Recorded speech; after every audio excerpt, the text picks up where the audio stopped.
শুক্রবার জ্ঞানেশ কুমারের বিরুদ্ধে ইমপিচমেন্ট প্রস্তাব। একই সঙ্গে সংসদের দুকক্ষেই ইমপিচমেন্ট প্রস্তাব আনতে চলেছে এবার বিরোধী শিবির। ইতিমধ্যেই প্রস্তাবের খসড়া চূড়ান্ত হয়েছে এমনই সূত্র মারফত জানা যাচ্ছে।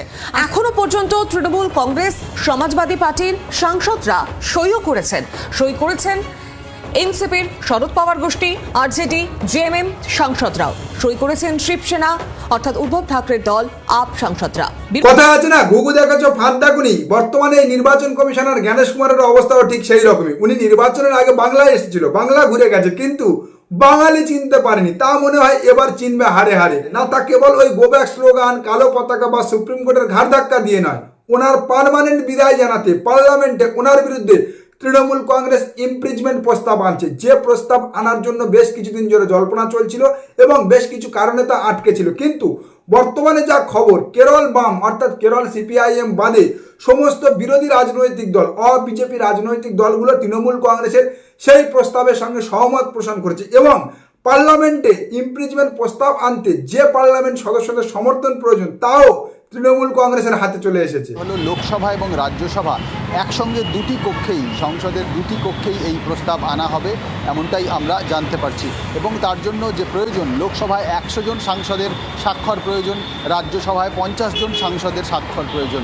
সেই স্বাক্ষর সংগ্রহ কাজ শুরু হয়েছে এবং এক্ষেত্রে এই স্বাক্ষর সংগ্রহ কাজ নেতৃত্ব দিচ্ছে তৃণমূল কংগ্রেস। তৃণমূল কংগ্রেস সূত্রে যে খবর আমরা এখন জানতে পারছি তা হলো কংগ্রেস, তৃণমূল কংগ্রেস, সমাজবাদী পার্টি, আরজেডি এবং এনসিপি, শিবসেনা, উদ্ধব ঠাকরে গ্রুপ এবং অন্যান্য ছোটোখাটো রাজনৈতিক দলগুলির সাংসদদের তারা সই করাচ্ছেন। আম আদমি পার্টির নেতাদের সঙ্গে তাদের কথা হয়েছে, তাদেরও কয়েকজন সাংসদ ইতিমধ্যেই সই করেছেন। অর্থাৎ এই জ্ঞানেশ কুমারের বিরুদ্ধে যে ভারতবর্ষের সমস্ত বিজেপি রাজনৈতিক দলগুলো একই রকমভাবে বৃতসদ্য, তা কিন্তু এই তৃণমূল কংগ্রেসের জ্ঞানেশ কুমারের বিরুদ্ধে আনা ইমপিচমেন্ট প্রস্তাবে সমস্ত বিজেপি রাজনৈতিক দলগুলোর সহমত পোষণ করা থেকে একেবারে দিনের আলোর মতো স্পষ্ট। যদিও প্রথমে কংগ্রেস কিছুটা পিছনে হটেছিল, কারণ কংগ্রেসও চেয়েছিল এই জ্ঞানেশ কুমারের বিরুদ্ধে পার্লামেন্টে ইমপিচমেন্ট প্রস্তাব আনার সঙ্গে সঙ্গে লোকসভার স্পিকার ওম বিড়লার বিরুদ্ধেও তারা সমানভাবে ইমপিচমেন্ট প্রস্তাব আনতে চায় পার্লামেন্টে। কিন্তু সেখানে তৃণমূল কংগ্রেস একটু আপত্তি জানিয়েছিল। তৃণমূল কংগ্রেসের পক্ষ থেকে জানানো হয়েছিল প্রথমে লোকসভার স্পিকার ওম বিড়লাকে একটা আলটিমেটাম দেওয়া হোক, একটা সময় দেওয়া হোক যাতে তিনি শুধরে যান বা সেই সমস্ত কারণগুলোর সঙ্গে তিনি সহমত পোষণ করে, আর যদি না করেন তখন তার বিরুদ্ধে ইমপিচমেন্ট প্রস্তাব আনা হবে। যাই হোক, সেই সমস্ত টালবাহানা মিটিয়ে বর্তমানে কংগ্রেসও কিন্তু তৃণমূল কংগ্রেসের সঙ্গে সহমত পোষণ করেছে এবং তৃণমূল কংগ্রেস বিজেপি সমস্ত রাজনৈতিক দলগুলোর সঙ্গে একত্রিত হয়ে চলতি সপ্তাহের শেষ দিন শুক্রবার এই জ্ঞানেশ কুমারের বিরুদ্ধে পার্লামেন্টে ইমপিচমেন্ট প্রস্তাব পেশ করতে চলেছে। এবার স্পিকার তা গ্রহণ করবে কি না করবে তা তো সম্পূর্ণ স্পিকারের ওপর নির্ভর করছে, আর স্পিকারের ওপরেই নির্ভর করছে আগামী পরবর্তী প্রক্রিয়া। যদি স্পিকার তা গ্রহণ করে তাহলে পরবর্তীতে ভোটাভুটি হবে, আর ভোটাভুটিতে যদি বিরোধী রাজনৈতিক দলগুলো সংখ্যাগরিষ্ঠতা পায় অর্থাৎ জিতে যায়, তাহলে তো এই জ্ঞানেশ কুমার অংশহায় ইতিগন্ধ পুষবে। কিন্তু এখন প্রশ্ন হচ্ছে, এই বিরোধী রাজনৈতিক দলগুলো কি সত্যি আগামী দিনে এক ছাতার তলায় থাকবে? আগামী দিনে সহমত পোষণ করে এই জ্ঞানেশ কুমারের বিরুদ্ধে ভোটাভুটি করবে? কারণ অলরেডি যেভাবে কেরলের সিপিআইএম এর পক্ষ থেকে এই প্রস্তাবকে সমর্থন তারা করছে না জানিয়ে দিয়েছে, বাংলায় যতই তারা কুস্তি দেখাক না কেন ভারতীয় জনতা পার্টির সঙ্গে, কেরলে তো ভারতীয় জনতা পার্টির সঙ্গে বামেদের দোস্তি রয়েছে। That Mr. Trump controls Mr. Modi. Mr. Modi controls the Chief Minister of Kerala. I want to understand why the CBI and the ED take action against opposition politicians but do not take action against the Chief Minister of Kerala or the politicians of Kerala. আর যে কারণে এই বিল পেশ হলেও পাশ হওয়ার সম্ভাবনা খুবই কম। ঠিক যেমন ভাবে বিগত দিনে কেবলমাত্র বিরোধী রাজনৈতিক দলগুলোর ঐক্যের অভাবের কারণে এই ভারতবর্ষের সাধারণ জনগণের মাত্র 27% সমর্থন পাওয়ার পরেও ভারতবর্ষের মসনদ দখল করে বসে রয়েছে ভারতীয় জনতা পার্টি, তেমনভাবে কেবলমাত্র এই বিরোধী রাজনৈতিক দলগুলোর ঐক্যের বা মতানৈক্যের অভাবের কারণে এই জ্ঞানেশ কুমার স্বৈরাচারী শাসনতন্ত্র চালানো ভারতীয় জনতা পার্টির দলদাসকে সরানোও মনে হয় असंभव हो থেকে যাবে। सर, बंगाल लाइव कोलकाता, सुमित देसर पत्रकार। सर, आपसे जब अभिषेक बनर्जी ने सवाल किया जाता है अभिषेक बनर्जी के तरफ से, तब आप अभिषेक बनर्जी को अंगुली उठाकर चुप बैठने के लिए बोलते हैं। अरे बाप रे, ये तो धोती खोल रहा है। अब चंद्रिमा भट्टाचार्य जब क्वेश्चन करते हैं तब उनको भी चुप बैठने के लिए बोलते हैं। लेकिन आप ये बताइए, इलेक्शन का पहले बंगाल वासियों के लिए कोई रोहिंग्याओं का लिस्ट निकलेगा क्या? आपने बोला जो बहुत सारे रोहिंग्या हैं यहाँ, जो भाजपा नेताओं लोग कहते हैं, तो रोहिंग्याओं का लिस्ट मिलेगा क्या? দেখুন, পশ্চিমবাংলার এসআইআর এ যখন রোহিঙ্গা অনুপ্রবেশকারী বাংলাদেশি নিয়ে এত আকচি চলছে, এত রাজনৈতিক দড়ি টানাটানি চলছে, তখন যখন মুখ্য নির্বাচন কমিশনারকে সামনে পাওয়া গিয়েছে, একজন সাংবাদিকের তো বেসিক বা প্রাথমিক প্রশ্ন এটাই হওয়া উচিত ছিল। কিন্তু আমার এই সাংবাদিক বন্ধু ছাড়া দুর্ভাগ্যের বিষয় বাকি সব সাংবাদিকরা তার তেল মারতে ব্যস্ত ছিল, কারণ তাদের মালিকদের টিকিটও বাঁধা রয়েছে ওনার প্রভুর পায়ের নিচে। বেশি প্রশ্ন করলে আবার ইডি সিবিআই পাঠিয়ে দেবে চ্যানেল দপ্তরে। তো যাই হোক, আমার এই সাহসী বন্ধু যে প্রশ্নটা করলো, কতজন রোহিঙ্গা অনুপ্রবেশকারী বাংলাদেশি পাওয়া গিয়েছে পশ্চিমবাংলার এসআইআর পরবর্তী তালিকাতে, সেই উত্তরে কি জানালো এই দালাল জ্ঞানী জ্ঞানেশ কুমার, তা একবার গতকাল আপনাদের শুনিয়েছি, কিন্তু আরো একবার শোনায় চলুন আজ আপনাদেরকে। जहां तक कुछ राजनीतिक नेताओं के बयानों की बात है, चुनाव आयोग हर राजनीतिक स्टेटमेंट का जवाब नहीं देता।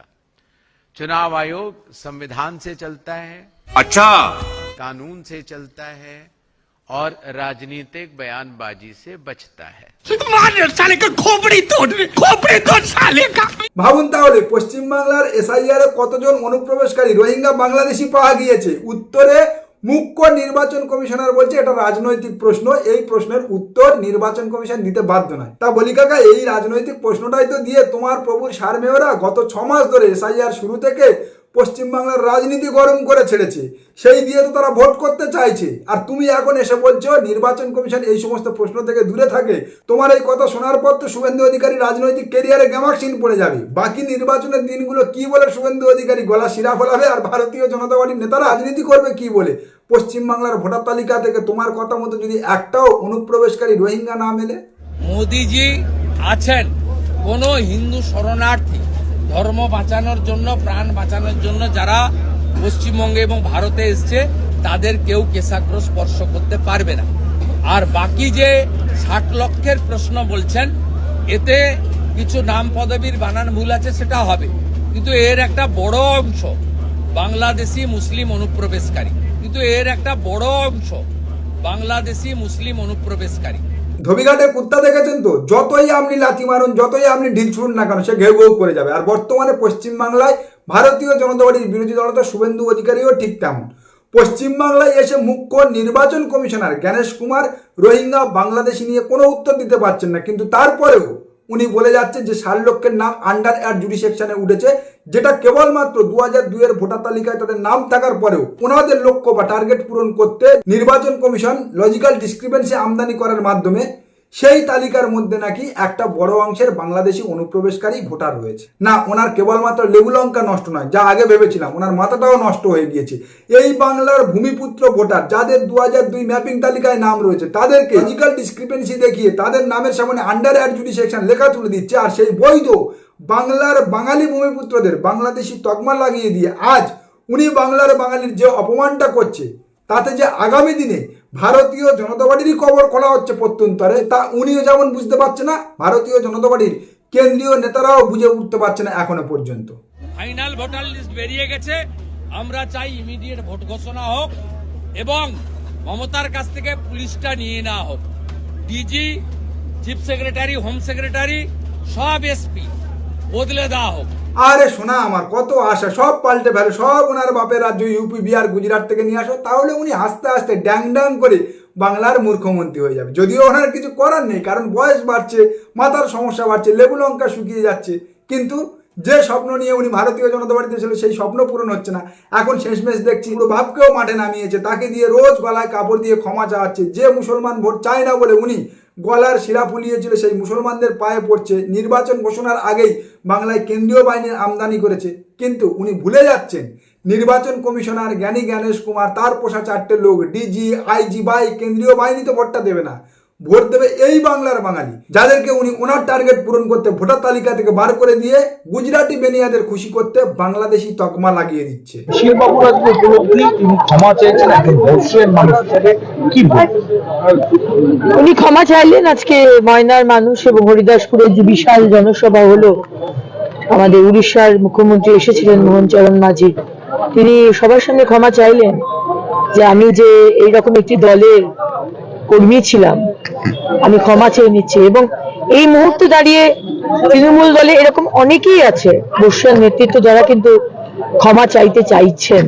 আচ্ছা, 2026-এর মে মাসে যখন বিজেপি সরকার আসবে তখন তারা প্রকাশ্যে এসে ক্ষমা চাইবেন। कौन है ये लोग?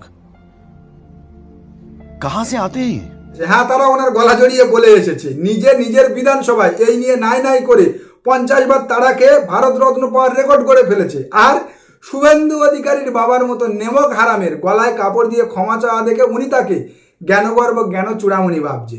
কপাল খারাপ শিশির অধিকারী আমার দাদুর বয়সী, না হলে আজকের এই প্রতিবেদনে যে অ্যান্টিসিড ট্যাবলেট ওনাকে দিতাম তা মনে হয় ওনার বাকি জীবনের গ্যাস অম্বলের জন্য যথেষ্ট হতো।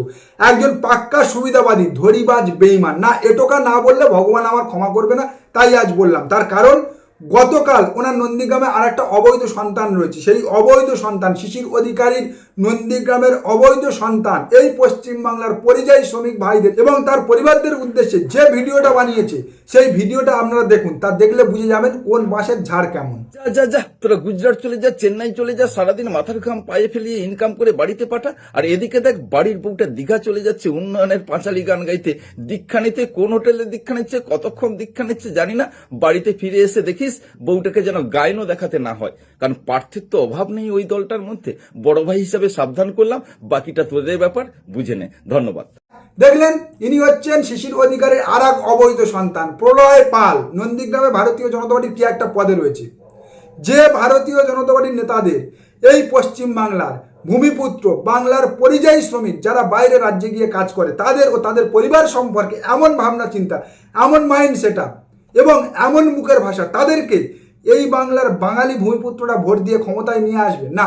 এত করুণ দশা ওই ভারতীয় জনতা পার্টির ইউপি, বিহার বা গুজরাটিদের মতো এই বাংলার বাঙালিদের হয়নি। তাই এই বাংলার বাঙালিরা যেমন বিগত দিনে এই বর্বর ছোট লোক নিজ রাজনৈতিক দলটাকে এই পশ্চিম বাংলায় ক্ষমতায় আনেনি, এই নির্বাচনেও আনবে না, তা একেবারে 100% নিশ্চিত থাকতে পারেন। সে ভারতীয় জনতা পার্টি যত পশ্চিম বাংলায় জ্ঞানেশ কুমারের জায়গায় জ্ঞানেশ কুমারকে আনুক, রাষ্ট্রপতি শাসন জারি করুক বা বাড়ি বাড়ি কেন্দ্রীয় বাহিনী বসিয়ে রাখুক, বাংলার বাঙালিতে ঠিক করে নিয়েছে নো ভোট টু বিজেপি। নমস্কার, আজকের প্রতিবেদন এখানে শেষ করলাম। দেখা হচ্ছে আগামী কোনো প্রতিবেদনে। আমাদের প্রতিবেদন সম্পর্কে আপনাদের মতামত অবশ্যই জানান আমাদের কমেন্ট সেকশনে। সবাই ভালো থাকবেন।